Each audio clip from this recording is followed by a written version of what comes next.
무기가 넘쳐나서 전쟁이 나는 게 아니라 무기가 없으면 전쟁이 납니다. 예. 특히 무기가 불균형적으로 없을 때 반드시 전쟁이 납니다. 네, 의무보다 권리만 생각할 때 네. 망하거나 전쟁이 나더라고요. 여러분 안녕하세요. 경제한방의 이윤입니다. 자, 삼국지 아저씨 하면 떠오르는 분 계시죠? 임용환 역사학자 오늘 스튜디오에 모셨습니다. 네, 교수님 어서 오세요. 네, 안녕하세요. 벌써 호칭이 지금 몇 개가 나옵니까? 역사학자, 교수님, 박사님, 최근엔 전쟁 민수 뭐 이런 애칭도 생겼더라고요. 그냥 유튜브에서 하는 말이죠. 오늘은 우크라이나 전쟁 이야기 좀 해보려고요. 네. 참 세상 일이 모르는 거라는 게 러시아가 우크라이나를 칠 거라고도 예상 못했지만 이렇게까지 길어질 거다라고도 그 누구도 예측을 못했던 것 같은데 네. 지금 전황이 어떻습니까? 어떻게 돌아가고 있어요? 지금 갑자기 이제 미국의 지원이 거의 뭐 끊어지다시피 하면서 우크라이나 군이 좀 위기에 몰렸죠. 네. 그리고 미국 지원이 끊어졌을 때 사실 나토 지원도 좀 부실하게 됐어요. 이 틈에 러시아는 이제 두 단계 작전을 썼습니다. 일단은 이제 우세한 화력을 통해서 소모전을 시행했던 것 같습니다. 그러니까 우크라이나 군도 쉽게 물러서려고 안 하니까 네. 이제 계속 포격전을 하면서 러시아군 병력을 소모시켰고 어느 정도 이제 소모가 됐다라고 생각한 단계에서 그리고 이제 미국 지원이 재개되려고 하니까 네. 바로 이제 공세로 나왔죠. 그래서 이제 일부에서는 이제 우크라이나가 끝났다, 러시아가 승리할 것이다라고 예. 기대하는 분도 계시고 뭐 위기설이 여러 가지로 증폭되고 있는 상황입니다. 네. 근데 미국이 뭐 한 84조 원 또 푼다고 했잖아요. 무기 지원하고 하는데.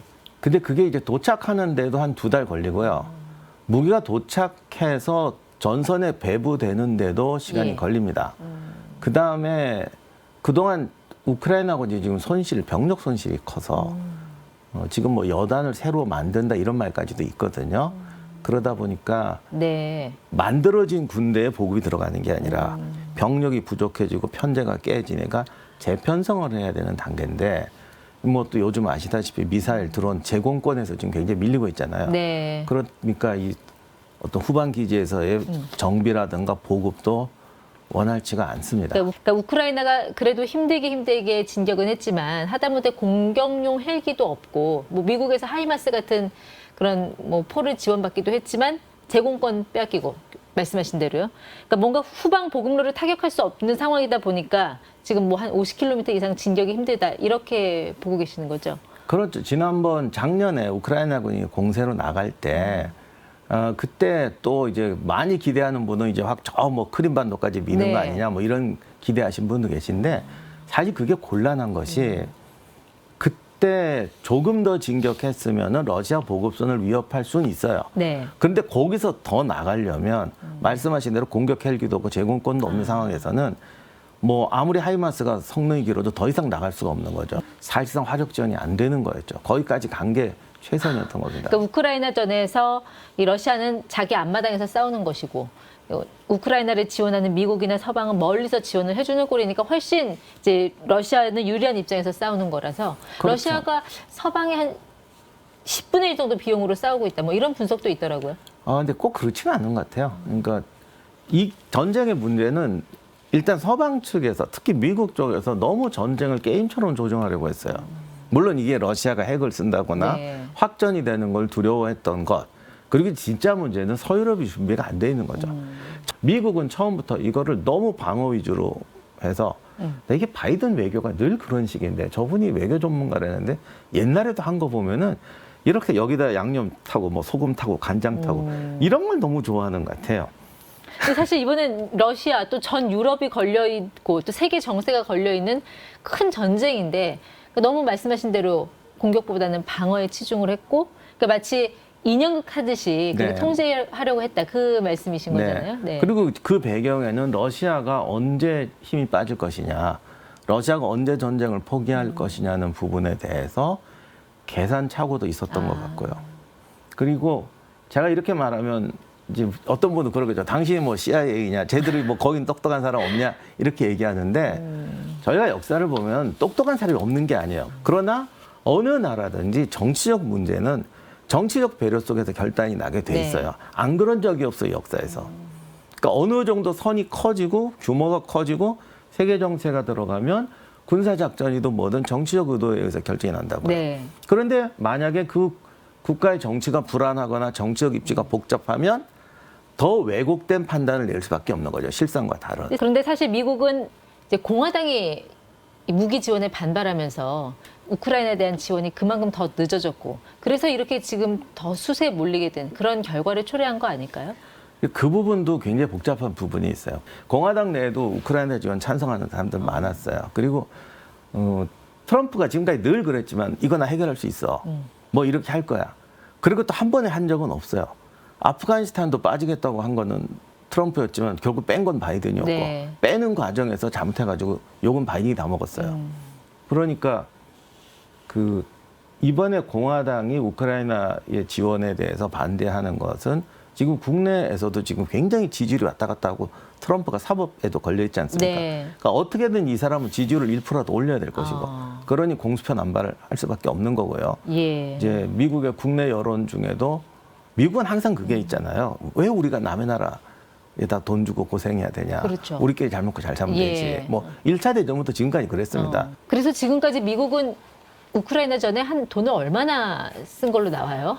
저도 계산 안 해봤는데 수백조가 넘는 건 맞는 것 같아요. 근데 그렇게 돈을 쓰고도 욕이란 욕은 다 먹고 있는 그런 상황이어서 우크라이나가 전혀 고마워하지 않을 것 같아요. 진짜 영토 다 우크라이나만 회복하고 이겨도. 고마워하지 않는 게 아니라 세계 모든 사람이 미국과 관계를 재정립하게 만들어 버렸죠. 어떤 면에서요? 그러니까 미국은 여전히 슈퍼파워예요. 예. 냉전 시대에 네. 한참 미국이 뭐 어쩌고저쩌고 할 때 그때도 중국, 러시아, 뭐 유럽, 아프리카 모든 전쟁 관여할 수 있었나요? 못했습니다. 한국전, 월남전 때도 더 이상 못했잖아요. 그만큼 미국이 가진 군사력이 아무리 크다고 해도 항상 세계의 모든 나라와 전쟁할 수 있는 나라는 아니었습니다. 네. 그렇기 때문에 나토라든가 그때는 이제 동아시아 태평양 군사기구도 했지만 결국 집단 방위 체제 속에서 미국이 어떤 기여를 하는 네. 형식이 되는 것이었는데 중국이 부상하게 되고 예. 이제 많은 나라들이 성장하게 되면서 이 관계를 재설정해야 되는 문제가 생긴 거죠. 예를 들면 미국도요. 제가 앵커님하고 만약에 사업을 같이 하는데 네. 앵커님하고 이제 우리 공생 관계단 말이에요. 그래서 앵커님 사업이 안 되면 나도 위험해요. 투자자로.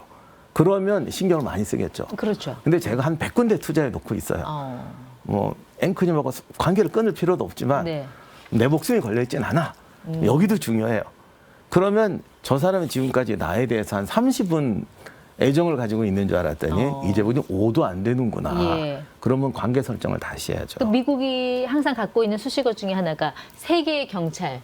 우리가 뭔가 어려움에 처했을 때 미국은 언제든지 달려와서 도와줄 거야라는 믿음이 어떻게 보면 그 슈퍼파워의 한 원천이 됐었던 거잖아요. 그런데 이번 우크라이나전을 계기로 그게 아닌가벼 하는 그런 생각 때문에 다른 나라들이 오히려 이 각자 도생으로 가면서 군비 경쟁이 더 심화되는. 그게 구경찰이 살인 사건이 났다고 그러면 와요, 당연히. 근데 뭐 유리창 깨고 도망갔어요. 그러면 알아서 그런 거 갖고 전화하지 마. 이러던 시절이 있었어요. 네. 지금 이제 그런 관계죠. 전에는 유리창 깨져도 와줄 거라고 생각했는데 얘가 이제 무슨 연쇄살인범 나타나기 전에 안 오는구나. 그러면 이런 거는 우리가 보안관 체제로 해결해야겠구나. 네. 이런 식의 관계 설정이 다시 나게 되는 겁니다. 그러니까 냉전이 끝나고 유일하게 군비를 늘린 나라는 사실 한국하고 중국밖에 없잖아요. 대부분의 나라들은 이제 전면전은 없을 거야. 뭐 소규모 특수전, 테러리스트들의 소규모 특수전 아니면 국지전으로 갈 거야 해서 전쟁을 마치 남의 나라처럼 여겼는데 이게 진짜 발생을 한 거잖아요. 여기서부터 문제가 시작된 거 아니에요? 미국이 세계의 경찰이었던 건 경찰이 가서 해결할 수 있는 그런 종류의 폭력 사건밖에 없을 거라고 생각했는데 네. 정말 군대가 필요한 전쟁이 나버린 거죠. 그러다 보니까 원래 나토 규약이 국방비를 GDP의 2%를 내도록 돼 있었어요. 이번에 러시아 전쟁 나고 2%까지 올리자고 나라들이 얘기를 하고 GDP 있는데 대비 국방 예산의 비율이. 예. 근데 이탈리아가 1.42에서 1.43까지 올렸대요. 올해인가 작년에. 더 이상은 못 올린다고 지금 아우성이에요. 그게 이제 미국에 대한 신뢰가 상실하면서 이제 각자 도생으로 가자. 그래서 군비 경쟁이 치열해지고 있다. 그 말씀이신 거죠. 그렇죠. 근데 사실 이거는 경찰력으로 될 거라던 생각이 군대가 필요한 상으로 바뀐 거예요. 네. 그래서 미국이 세퇴했다기보다는 세계 경찰이 세계 군대가 돼야 되는 상황이 된 건데 사실 그때도 세계 군대는 아니었던 거죠. 그래서 지난해 세계 각국이 지출한 그 국방비가 2조 2천억 달러. 역대 최고를 기록했다고 하더라고요. 이건 어떻게 보세요? 근데 뭐 앞으로도 계속 그렇게 갈 겁니다. 그리고 아직 멀었어요. 독일은 5%까지 올리겠다고 했는데 유럽은 이제 2% 이상 올리지 않으면 자체 감당을 할 수가 없습니다. 지금 우크라이나 문제에 대해서 나토가 예민하게 반응하고 군대를 파견했다 이야기까지 하는 거는 러시아도 시베리아 쪽에 있는 군수 공장에서 우크라이나 전쟁까지 가져오려면 우크라이나 전선까지 가져오려면 2,000km, 3,000km를 운송해야 됩니다. 예. 그 비용이 엄청난 거예요. 근데 우크라이나가 원래 옛날 구소련 시절에 서유럽을 향한 러시아의 군사 전진기지였습니다. 네. 그때 우크라이나 핵무기뿐만이 아니라 뭐 전차 공장, 대포 공장 다 있었어요. 네. 그래서 만약에 지금 러시아가 우크라이나를 절반이라도 점령하고 그것을 구소련 시절처럼 군사기지화한다면 네. 서유럽은 굉장한 위기를 맞이하게 되는 거죠. 러시아가 예를 들면 그 다음에 폴란드나 뭐 라트비아를 친다고 했을 때 우크라이나에 썼던 군사비를 네. 거의 90%를 절약할 수가 있습니다. 그래서 나토는 지금 우크라이나를 지원하는 거고 예. 우크라이나는 우크라이나들 너희가 지원만 해준다면 우리는 6년이고 10년이고 싸울 네. 수 있다. 그리고 너희를 위해 우리가 지금 피 흘리는 거 아니냐. 그런 논의 과정에서 지금 약간 미국이 벗어나 있는 오히려. 근데 미국도 스스로 세계 경찰이라는 타이틀을 떼고 싶어 하는 거 아닌가요? 며칠 전에 그 트럼프 군사 참모라는 사람이 그랬잖아요. 이제 우리는 중국하고 싸우기도 벅차니 북한이 한국을 치면 뭐 알아서 하라라는 식의 그런 발언을 해서 좀 논란이 되기도 했잖아요. 그러니까 지금 그게 아까 말씀하셨는데 미국 유권자들은 세계적인 차원에서 우리가 미국이라는 또 그것 때문에 이익 보는 것도 많잖아요. 그러니까 스파이더맨 대사고 제가 정말 잘 써먹는데 강하면 강한 책임이 따른다. 동시에 강한 특권도 따르죠. 예. 그러니까 그걸 누리려면 의무도 해야 되는 거예요. 그리고 이 미국의 의무는 미국이 강제적으로 설정한 것이 아니라 네. 타협선에서 한 거예요. 일본이 재무장하지 않는 조건으로 사실 동북아 방어에 미국이 상당한 투자를 해주고 또 그에 따른 많은 협력책을 가져갔죠. 지금 미국 무기에도 일본 반도체 엄청나게 들어갑니다. 예. 일본의 전자장비. 그러니까 일본이 성장하면서 그 파이를 미국도 같이 나눠 먹는 거죠. 자, 이렇게 파트너로 성장했는데 네. 만약에 일본이 오늘부터 러시아 편에 붙겠다. 그러면 이제 미국은 배신감의 문제가 아니라 일본의 어떤 기술이라든가 이런 덕을 보던 게 저쪽으로 넘어가는 거 아닙니까? 일본이 가진 자동차 전자 기술이 러시아로 간다고 생각해 보세요. 예. 끔찍한 거죠. 국가와 국가 간의 관계는 그거보다 다른 부분으로 굉장히 많은 덕을 봐요. 네. 미국이 일본의 국방을 대신해주고 일본이 경제가 성장하면서 그 순경제적인 교류로 미국이 얻는 이득도 굉장히 많다는 거예요. 근데 이런 식의 교류를 우리가 놓친다고요. 근데 서유럽 쪽에서도 사실은 나토의 방위를 미국이 해주면서 유럽의 부흥에 크게 기여했죠. 독일이 2차 세계대전 후에 그렇게 빨리 부흥한 거는 라인강의 기적이 아니라 사실은 국방비의 마법입니다.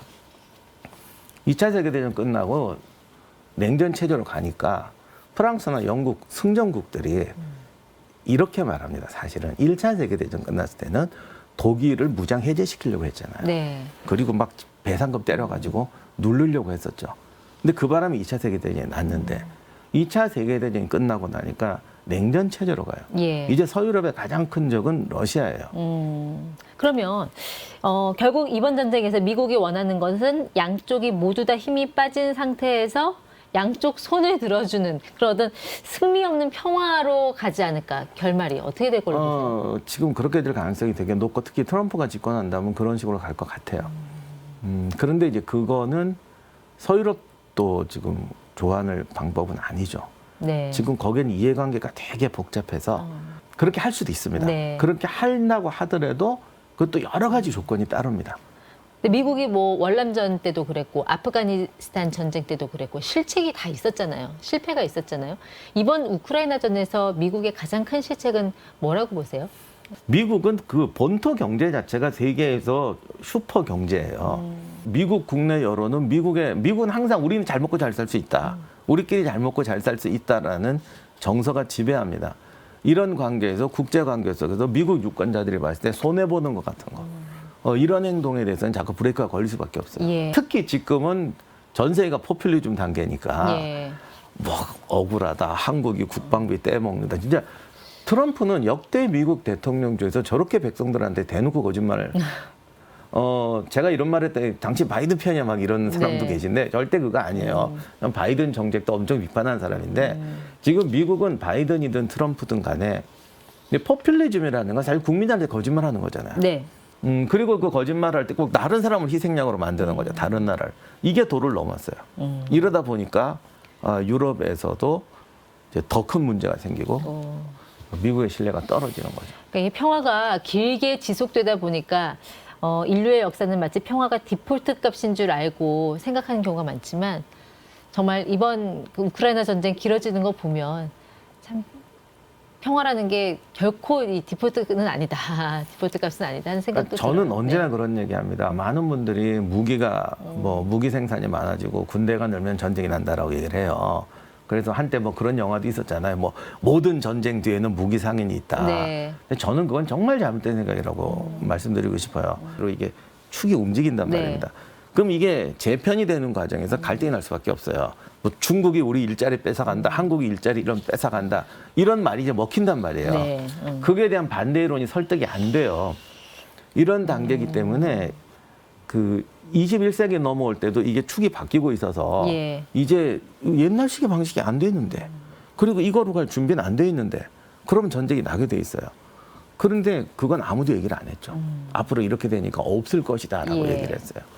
그러니까 결국 전쟁에서도 경제력이 뒷받침돼야 승기를 잡을 수 있는 것. 그거는 진짜 만고불면의 진리인 것 네, 같아요. 그런데 이제 국민들의 생각과 의지도 굉장히 중요하죠. 세상에는 강대국들이 멸망당한 적이 너무 많잖아요. 네. 그들이 경제력이 약해서 무너진 게 아닙니다. 모든 인간은 행복을 추구하는데요. 예. 전쟁을 안 하고 나 군대 안 가고 편히 살면서 행복을 추구하자라고 했을 때 의무보다 권리만 생각할 때 네. 망하거나 전쟁이 나더라고요. 교수님께서는 워낙 뭐 전쟁부터 역사까지 다양한 방면을 섭렵하고 계셔서 요즘 뭐 저술 활동은 안 하십니까? 뭐 요즘에 내내 쓰고는 있습니다. 그래서 네. 지금 이수진 장군 임진왜란 해전사가 아마 6월 말쯤에 나올 것 같습니다. 그래요. 이번에도 베스트셀러로 등극하기 기대하면서 네, 오늘 대담 여기서 마치도록 하겠습니다. 감사합니다. 고맙습니다. 예.